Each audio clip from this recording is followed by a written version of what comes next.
اسے چاہیے کہ مجھ پر کثرت سے درود شریف پڑھے، کیونکہ درود شریف دکھ، درد اور غموں کو، پریشانیوں کو، مصیبتوں کو دور کرتا ہے اور رزق میں اضافہ کرتا ہے۔ صلو علی الحبیب صلی اللہ تعالی علی محمد صلی اللہ علیہ وآلہ وسلم۔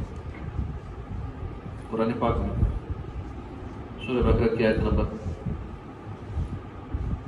11 اور 12 میں ارشاد ہوتا ہے وَإِذَا قِيلَ لَهُمْ لَا تُفْسِدُوا فِي الْأَرْضِ قَالُوا إِنَّمَا نَحْنُ مُصْلِحُونَ أَلَا إِنَّهُمْ هُمُ الْمُفْسِدُونَ وَلَكِنْ لَا يَشْعُرُونَ۔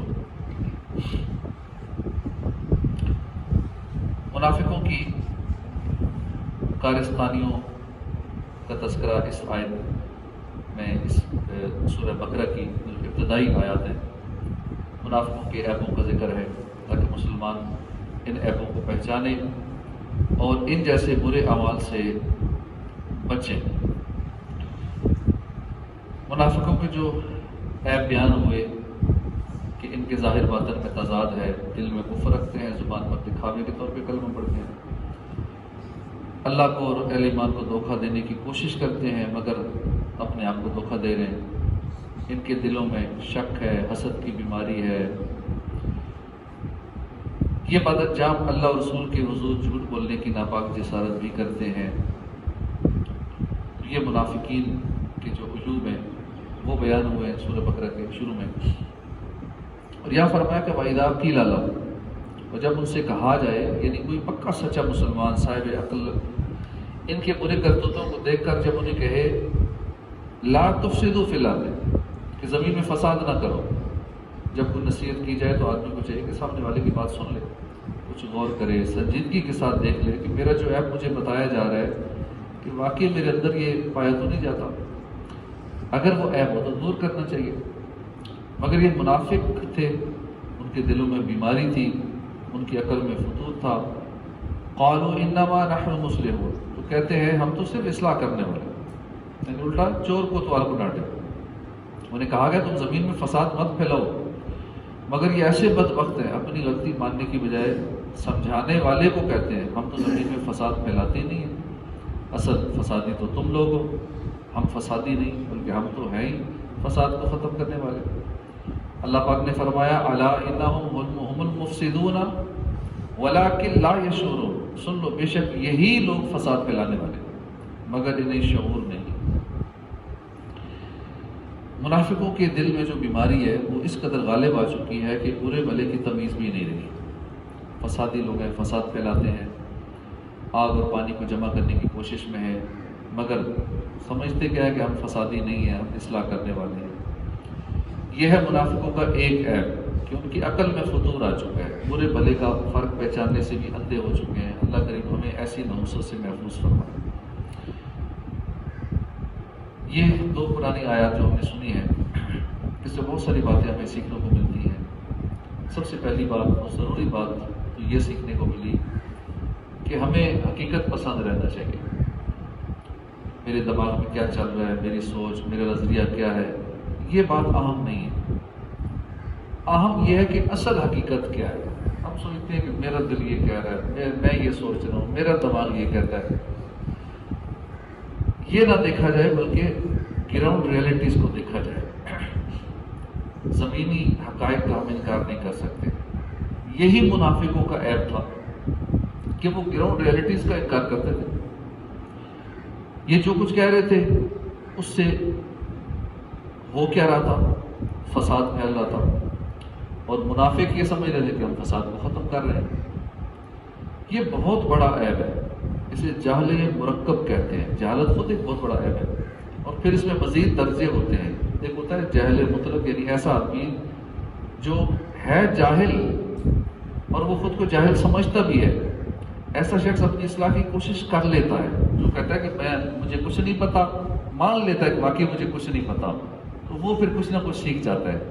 لیکن جو ایسا ہوتا ہے کہ جیسے واقعی کخ نہیں پتا، واقعی جاہل ہے، وہ کہتا ہے میں سب کچھ جانتا ہوں، ایسا بندہ اپنا بہت بڑا نقصان کر لیتا ہے۔ وہ کسی کی بات سمجھنے سننے کی کوشش بھی نہیں کرتا، عمل بھی نہیں کرتا۔ تو یہ بات بہت خطرناک ہوتی ہے، کیونکہ اپنی جہالت کا احساس ہونا یہ بھی بڑی بات ہے. احساس ہوتا ہے تو علم دین سیکھنے کی بندہ کوشش کرنے لگ جاتا ہے اور خود کو عالم سمجھ کر خطائیں نہیں کرتا. اور دوسرا ہوتا ہے جہل مرکب، یعنی وہ شخص جو ہے جاہل مگر خود کو عالم سمجھتا ہے. یہ بہت بڑا عیب ہے. ظاہر جب انسان اپنے عیب ہی کو اپنا ہنر سمجھے، وہی اس کا ویک پوائنٹ ہو، سمجھے نہیں میرے اندر یہی بڑی خوبی ہے، تو سمجھ بیٹھے تو اس کو سمجھانا، اس کا راہ ہدایت پر آنا بہت مشکل ہے. اور یہ کافروں کا وصف ہے کہ برے کاموں کو اچھا سمجھ رہے ہوتے ہیں. اللہ پاک قرآن کریم میں فرماتا ہے زُيِّنَ لَهُمْ سُوءُ أَعْمَالِهِمْ، ان کے برے کام ان کی آنکھوں میں بھلے لگتے ہیں. روز قیامت سب سے بڑھ کر نقصان میں کون ہوگا؟ اللہ کریم نے قرآن پاک میں فرمایا قُلْ هَلْ نُنَبِّئُكُمْ بِالْأَخْسَرِينَ أَعْمَالًا الَّذِينَ ضَلَّ سَعْيُهُمْ فِي الْحَيَاةِ الدُّنْيَا وَهُمْ يَحْسَبُونَ أَنَّهُمْ يُحْسِنُونَ صُنْعًا. تم فرماؤ کیا ہم تمہیں بتا دیں کہ سب سے زیادہ ناقص عمل والے کون ہیں؟ وہ لوگ جن کی ساری کوشش دنیا کی زندگی میں برباد ہو گئی، حالانکہ وہ یہ گمان کر رہے ہیں کہ وہ اچھا کر رہے ہیں. جتنا دن رات تھکن، کوشش کی، محنت کی، ساری دنیا کے لیے تھی، اور مرنے کے بعد پتہ چلا میرا تو سب کچھ برباد ہو گیا. میں تو دنیا بنانے کے لیے لگا ہوا تھا جو تھی ٹوٹل 60-70 سال کی، آخرت کے لیے تو کیے ہی کچھ نہیں. اور پھر بھی سمجھ نہیں آتا کہ ہم صحیح اچھا کر رہے ہیں. جو ہمارا شیڈول چل رہا ہے، یہ فلاں بزنس کر رہا ہوں، ٹائم پہ جاتا ہوں، ٹائم پہ آتا ہوں، فلاں میں جاب کر رہا ہوں، میں ٹائم پہ جاتا ہوں، سارا نظام میری لائف آئیڈیل لائف ہے. یعنی اپنے کام کو اچھا سمجھ رہے ہیں، اپنے اسکیجول کو جو چل رہا ہے ہم اپنی نظر میں اچھا سمجھ رہے ہیں. بھئی حقیقت کیا ہے؟ اللہ رسول کی نگاہ میں اچھا ہے یا نہیں ہے؟ ایک مسلمان کا 24 آور کا اسکیجول کیسا ہونا چاہیے؟ کبھی ہم نے یہ سوچا؟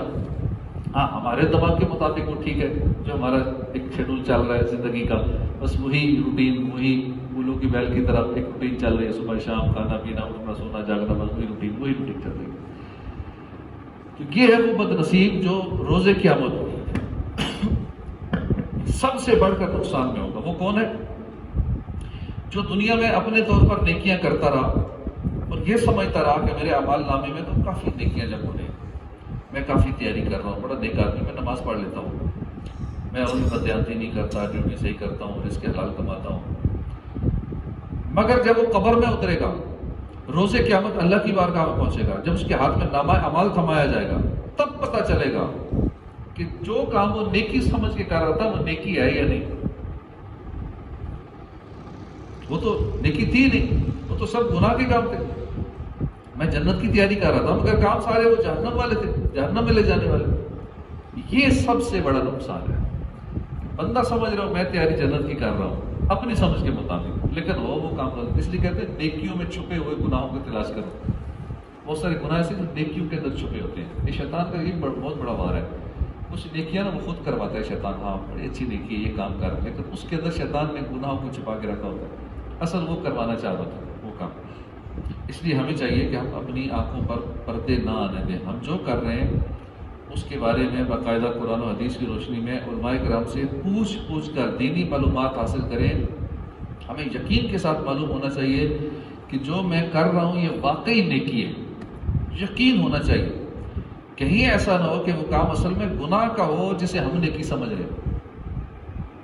کئی ایسے ملتے ہیں کہ جو زکوٰۃ ہماری لاکھوں روپے بنتی ہے، اور میں نے فلاں کی شادی کرا دی، فلاں کو دے دی، فلاں مجھے جس غریب کا فون آتا ہے نا میں اس کو دے دیتا ہوں. اب چاہے وہ غریب ہو یا نہ فون کرنے والا، لاکھ اس کو دے دیا، 2 لاکھ ادھر دے دیا، ادھر دے دیا. بعد میں جب پوچھا بھائی جس کو آپ نے دی کیا واقعی حقدار تھے؟ کہتا ہاں وہ خود کہہ رہے تھے آپ حقدار ہیں. خود تو اگلے نے یہی کہنا تھا میں حقدار ہوں. جو مانگنے والا تھوڑا ہی کہے گا میں امیر آدمی ہوں مجھے پیسے دے دو. ایسے ہی تھوڑا کہتا ہے. اگلا اسی لیے فون کہتا ہے میں غریب آدمی ہوں مجھے پیسے دے دو، بچوں کی شادی کرنی ہے مجھے پیسے دے دو. وہ تو اگلا تو یوں ہی کہے گا. کیا زکوٰۃ دینے والے نے خود تحقیق کی کہ میں زکوٰۃ دے رہا ہوں؟ زکوٰۃ تو صحیح حقدار تک پہنچنا ضروری ہے. تو میں بغیر تحقیق کیے جو اگلے نے کہہ دیا کہ میں تو غریب ہوں میرے پاس کچھ بھی نہیں ہے، تو بغیر تحقیق کیے دے دی، ضائع ہو گئی، صحیح حقدار تک نہ پہنچی، ضائع ہو گئی.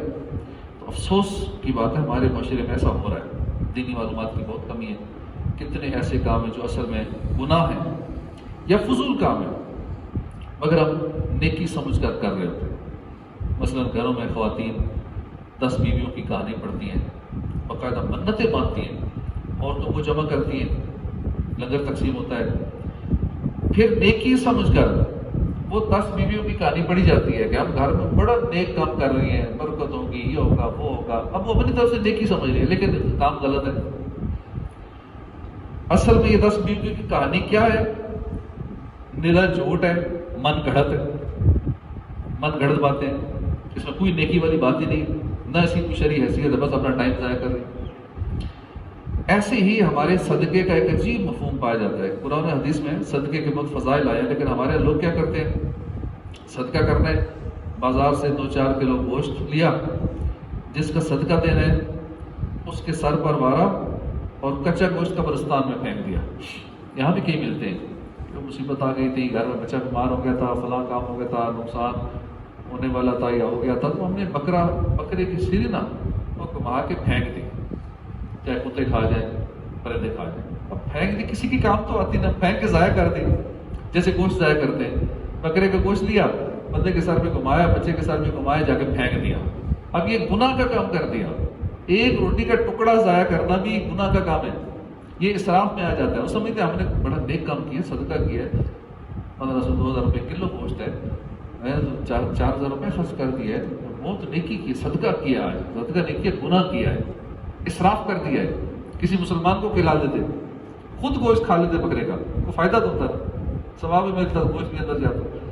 لیکن بہت سارے ایسے کام ہیں جو ہم نیکی سمجھ رہے ہوتے وہ گناہ کے کام، اور یہ تو روٹین ہے، قبرستان میں جا کے گوشت پھینکا دیں۔ اب جہاں گوشت پھینکا ہے، اگر تو وہاں گوشت خور جانور ہوں اور وہ گوشت کھا لیں تب تو چلو کچھ خیر ہے، ورنہ ضائع ہو جائے گا۔ کھانے پینے کی چیز ضائع کرنا یہ گناہ کا کام ہے۔ اللہ پاک فرماتا ہے ان المبذرین کانوا اخوان الشیاطین، بے شک فضول خرچی کرنے والے شیطانوں کے بھائی ہیں۔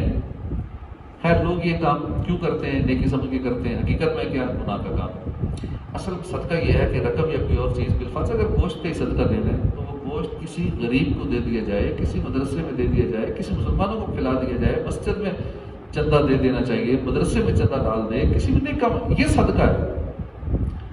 ہمیں حقیقت پسند بننا چاہیے، وہ کام کریں جو واقعی نیک کام ہے۔ جہالت کی بنیاد پر لوگ گناہ کو نیکی سمجھ بیٹھتے ہیں، اس لیے ہمیں علم دین سیکھنا چاہیے، علماء سے پوچھ کے چلنا چاہیے۔